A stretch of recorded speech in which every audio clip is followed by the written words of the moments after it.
তাবিদের মধ্যে মুহাম্মদ ইবনে সিরিন খুব ভালো স্বপ্নের ব্যাখ্যা জানতেন। এক লোক এসে মুহাম্মদ ইবনে সিরিনকে বলল যে আমি দেখলাম আমার ছেলে পানি খেতে খেতে পেটটা এত বড় হয়ে গেছে। এই একই স্বপ্ন আরেকটা লোকও দেখলো, দেখে এক মূর্খের কাছে জিজ্ঞেস করলো। সে বলল, সর্বনাশ, এত বড় পেট হয়ে গেছে, তোমার ছেলে তো মারা যাবে। ঠিকই কয়েকদিন পরে ছেলেটা মারা গেল।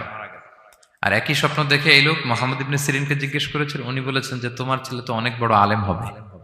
ঠিক তাই হয়েছে, ওই ছেলে অনেক বড় আলেম হয়েছে। তো ফাইন্না রুইয়া তাকাউ আলা মা তুআব্বার, স্বপ্নের ব্যাখ্যা তেমন হয় যেমন এটার ব্যাখ্যা করা হয়।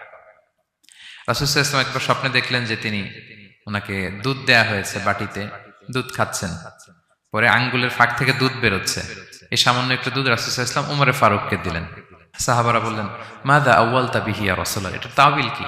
তখন বললেন, আউয়ালতু বিহি আল ইলম, এটা দিয়ে আমি জ্ঞান বুঝিয়েছি, মানে উমরে ফারুকের আল্লাহ তাআলা অনেক জ্ঞান দিবে। স্বপ্নে কেউ দুধ খাচ্ছেন, এটা আপনার জ্ঞানের প্রতীক। রাসূল সাল্লাল্লাহু আলাইহি ওয়াসাল্লাম স্বপ্নে দেখলেন লোকজন দাঁড়ানো, কারো গায়ের জামা এতটুকু, কারো এতটুকু, কারো হাঁটু পর্যন্ত, আর উমরে ফারুক জামা একেবারে টেনে হিচড়ে যাচ্ছে। তো সাহাবারা বললেন, মাযা আউয়ালতু বিহি ইয়া রাসূলুল্লাহ, এই স্বপ্নের তাওয়িল কি, ব্যাখ্যা কি?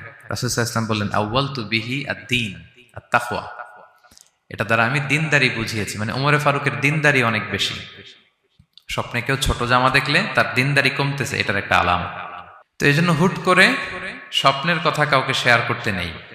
রাসূল সাল্লাল্লাহু আলাইহি ওয়াসাল্লাম ফজরের সালাতের পরে মসজিদে নববীতে সালাম ফিরিয়ে সাহাবাদের দিকে মুখ ফিরিয়ে বসতেন, তাসবিহ পড়তেন, এরপর জিজ্ঞেস করতেন, হাল রাআ আহাদুম মিনকুম আল বারিহাতা রুইয়া, গত রাতে কেউ কোনো স্বপ্ন টপ্ন দেখেছে নাকি?